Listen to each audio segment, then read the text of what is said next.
இப்போ சமீபமாக ஒரு சர்ச்சை வந்தது. 2 பெண்கள் லதா, கீதா அப்படின்னு நினைக்கிறேன். அவங்களுக்கு இங்கே வேறு நீங்கள் வந்து பூர்வாசிரம பேர் அது, இங்கே வேறு ஏதோ பேர் கொடுத்துருக்கீங்கன்னு நினைக்கிறேன். அவங்கள வந்து வலுக்கட்டாயமாக ஏமாத்திங்க கூட்டு வந்துட்டாங்கன்னு யாரோ ஆக்டிவிஸ்ட் சொல்லியிருந்தாங்கன்னு அதுக்கு வந்து ஒரு பொறாமை காரணமாக இருக்கலாம், வேறு ஏதாவது ஜெலஸ் காரணமாக இருக்கலாம் சொல்லலாம். பட் கம்ப்ளைண்ட் பண்ணது வந்து அவங்களுடைய பேரண்ட்ஸ் 8 வருஷத்துக்கு அப்புறம். ஸோ வாட், கம்ப்ளைண்ட் எப்போனாலும் பண்ணலாம்ல. இப்போ வந்து எப்போ பிரச்சனை தெரியுதோ அப்போ பண்ணலாம். இல்லை உங்கள் பொண்ணு வீடு விட்டுட்டு போயிட்டான், 8 வருஷத்துக்கு அப்புறம் உங்களுக்கு புரிஞ்சிடுச்சான்னு கேட்குறேன். எப்போ என்னைய பார்க்க அனுமதிக்கலையோ அதுக்கப்புறம் தான் பிரச்சனை வரும். பார்க்க அனுமதிக்காம ஒன்றும் இல்லையே, அதுதான் அவங்களுடைய கம்ப்ளைண்ட். இல்லை இது ஒரு ஏதோ வேஸ்டட் இன்ட்ரெஸ்ட் சும்மா பண்ணிக்கிறாங்க, அப்படி இல்லை. நான் இன்னொரு ஆசிரமத்தில் இருக்கக்கூடிய யாரோ கம்ப்ளைண்ட் பண்ணாங்க, இல்லாட்டி நாத்திகம் பேசுகிறவங்க கம்ப்ளைண்ட் பண்ணாங்க அப்படின்னா நம்ம வந்து கட்டாயம் புரிஞ்சுக்க முடியும் சம் வெஸ்டட் இன்ட்ரெஸ்ட் இருக்குது அப்படின்னு.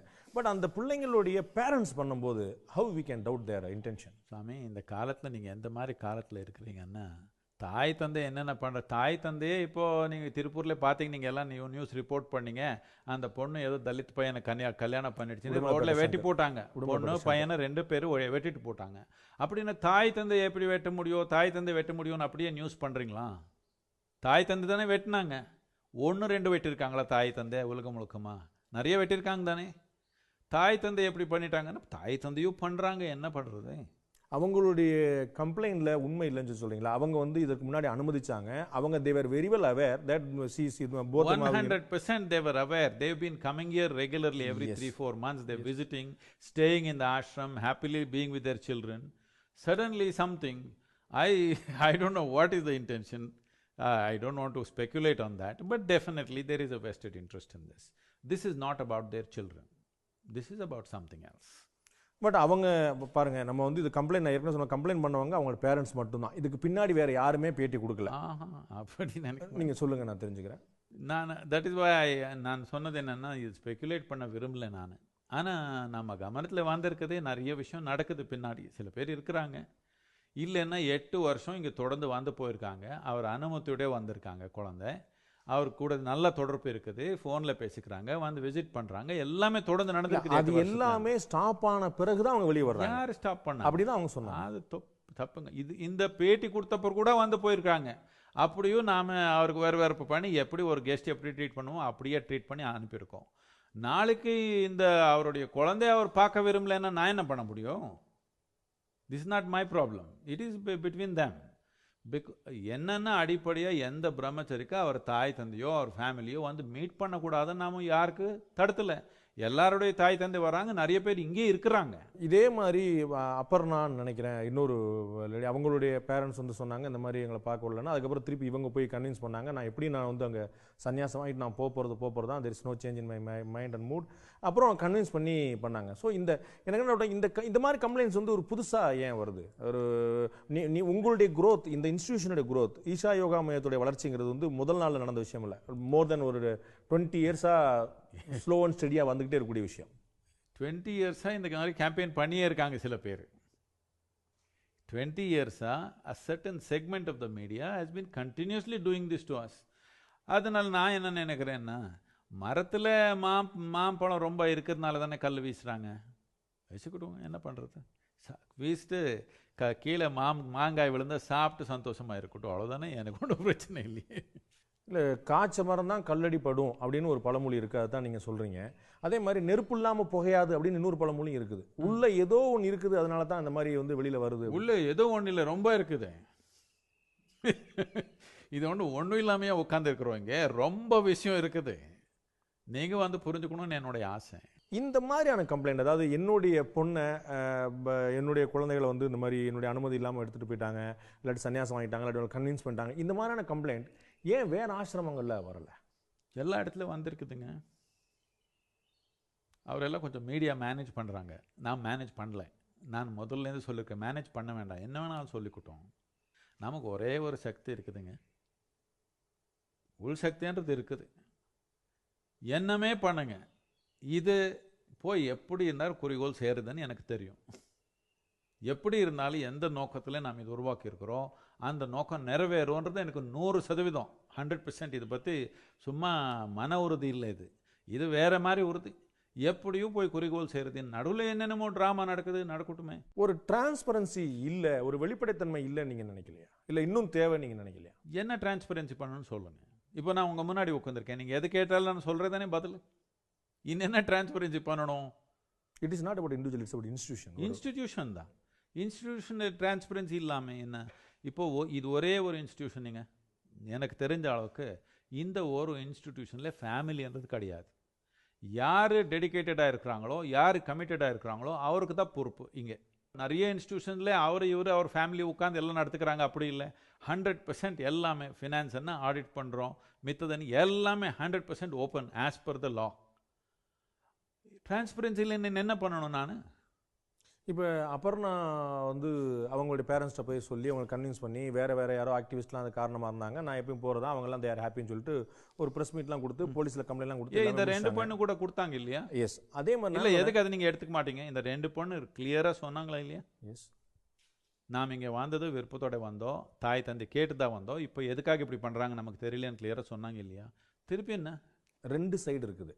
பேரண்ட்ஸ் வந்து ஒரு கம்ப்ளைண்ட் பண்ணுறாங்க, அந்த பிள்ளைங்க வந்து அதுக்கு எக்ஸ்ப்ளனேஷன் கொடுக்குறாங்க. பட் 2ல் எது ஃபேக்ட் அப்படிங்கிறத தேர்ட் பார்ட்டி வந்து டிசைட் பண்ண வேண்டியிருக்கு இல்லையா? தேர்ட் பார்ட்டிக்கு இங்கே வேலையே இல்லைங்க. அப்படி சொல்லிட முடியாது. ஆமாம், justice is there. Justice தான் சொல்கிறேன். The justice and the law of this land is anybody who is over 18 years of age, a mature adult, can decide what they want to do. Certainly. Man or woman. Yes, certainly. But without ஆணா இருந்தாலும் பெண்ணா இருந்தாலும் வயசுக்கு வந்தவங்க அவருடைய விருப்பத்துக்கு அவர் வாழ்க்கை அவர் நடத்துக்க முடியும். நான் இப்படி தான் நடத்துக்கணும்னு கிளியராக சொன்ன அப்புறம் சும்மா இருக்கணும் தானே? தேர்ட் பார்ட்டிக்கு என்ன வேலை இருக்குது? You just exposing private lifes to public. இதில் தானே ஒரு கிளாரிட்டி தேவைப்படுது. இதில் தானே தேவைப்படுது. இல்லை மற்றவங்க இப்போ நாம் ஒரு வேலை பண்ணிடலாம். இதுக்கப்புறம் அடுத்த வருஷத்துலேருந்து யார் பிரம்மச்சரியை எடுக்கிறாங்களோ அவர்கிட்ட எல்லாமே ஒரு டிக்ளரேஷனு அவரே எழுதிட்டோம். டிக்ளரேஷன் நான் உங்களுக்கு கொடுத்துடுவேன், பப்ளிஷ் பண்ணிட்டீங்க. ஐ திங்க் அது ஏற்கனவே இருக்கும்னு நான் நினைக்கிறேன். டிக்ளரேஷன் வந்து அப்படி ஒன்று நாம் இதுவரைக்கும் எடுத்துக்கல. என்னதுக்குன்னா அவர் வாயில் உறுதியாக சொன்னாங்கன்னா அவ்வளோதான் எனக்கு போகுது, எந்த டிக்ளரேஷன் எனக்கு தேவையில்லை.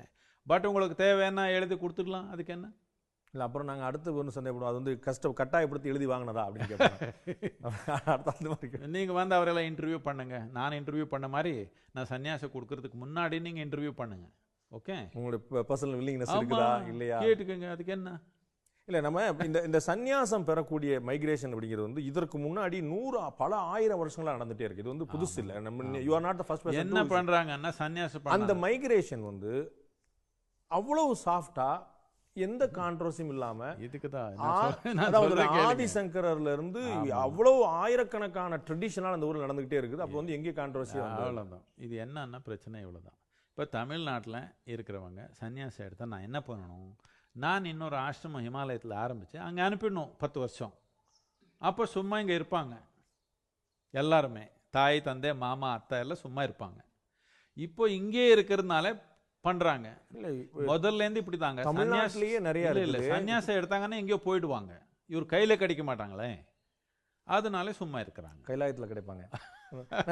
இங்கே தமிழ்நாட்டிலேயே வேற ஆசிரமங்கள் இருக்கு, கர்நாடகாவில் வேற ஆசிரமங்கள் இருக்கு. நான் சொன்ன ட்ரெடிஷனலா ஹிந்து தர்மா ஆசிரமம் மட்டும் தான் பேசுறீங்க. கிரைஸ்தவ மதத்துல சர்ச் இருக்குது. எவ்வளவு பேர் சிஸ்டர்ஸ் இருக்கிறாங்க. அந்த ஸ்கூலுக்கு எல்லாம் நீங்க எல்லாம் போய் படிச்சு வந்திருக்கீங்க தானே? ஒன்றும் பிரச்சனை இல்லை. என்னதுக்குன்னா கொஞ்சம் ஃபாரினா ட்ரெஸ் போட்டுக்கணுங்க. நம்ம இந்தியனா போட்டால் தானே நம்ம நாட்டில் பிரச்சனை. கொஞ்சம் நாட்டு கலாச்சாரத்துக்கு ஒத்து வர மாதிரி இருந்தால் தானே நீங்கள் குத்துவீங்க. நம்ம கொஞ்சம் ஃபாரினாக ட்ரெஸ் பண்ணி வச்சா அவர் ஒன்றும் பண்ண மாட்டீங்க. ஓ இது ஏதோ பெருசுன்னு இல்லை. அப்படிலாம் இல்லை. இதே திருச்சியில் வந்து இதே மாதிரி வந்து ஒரு ஃபாதர் மேலே ஒரு சிஸ்டரை கம்ப்ளைண்ட் பண்ணி நம்ம போலீஸ் கேஸ்லாம் நடந்துச்சு. இதே மாதிரி நடந்திருக்கு. இல்லீகாலிட்டியோ இல்லாட்டி டிரான்ஸ்பரன்சி இல்லாமலோ எங்கே நடந்தாலும், அது இஸ்லாமா கிறிஸ்டியானிட்டியா ஹிந்துயிசமாங்கிறது கிடையாது. இல்லை தப்பா நடந்தப்போ போனீங்க, சும்மாவே போய் எதுக்கு நீங்க சன்னியாசம் கொடுத்தீங்கன்னு கேட்டீங்களா? அவர் தப்பா சரியான்னு தீர்மானிக்கிறது யாருங்கிறதா?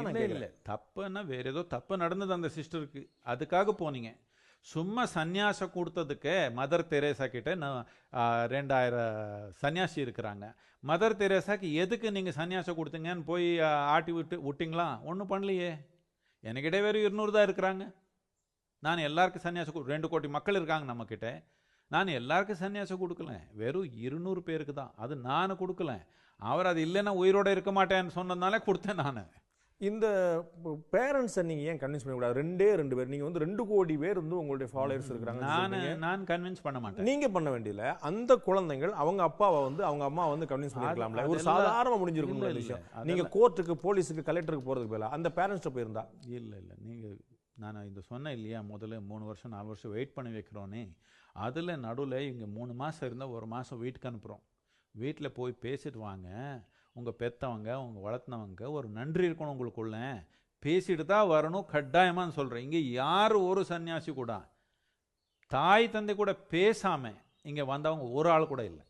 அப்படியும் சன்னியாசம் எடுத்தப்போ தீட்சை நடந்தப்போ அவரெல்லாம் இன்வைட் பண்ணுறோம் இங்கே ஒரு விழாக்கு.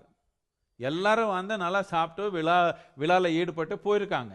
இப்போ என்ன 8 வருஷத்துக்கு அப்புறம் இது வேறு விஷயங்க. திஸ் இஸ் நாட் அபவுட், இது ஒரு தாய் தந்தைக்கு அவருக்கு இருக்கிற குழந்தைக்கு நடுவில் இருக்கிற பற்றுனாலேயோ அன்புனாலேயோ நடந்த விஷயம் இல்லை. பின்னாடி தூண்டுதல் இருக்குன்னு நினைக்கிறேன். ஆமாம், கட்டாயம். அதை பற்றி சந்தேகமே இல்லை. அவங்க வந்து இன்னொரு ஆசிரம் அந்த மாதிரி குரூப்பாக இருக்குமா, இல்லாட்டி நாத்திகம் பேசுகிற குரூப்பாக இருக்குமா, இல்லாட்டி கம்யூனிசம் பேசுகிறதா இருக்குமா? I don't want to speculate on that.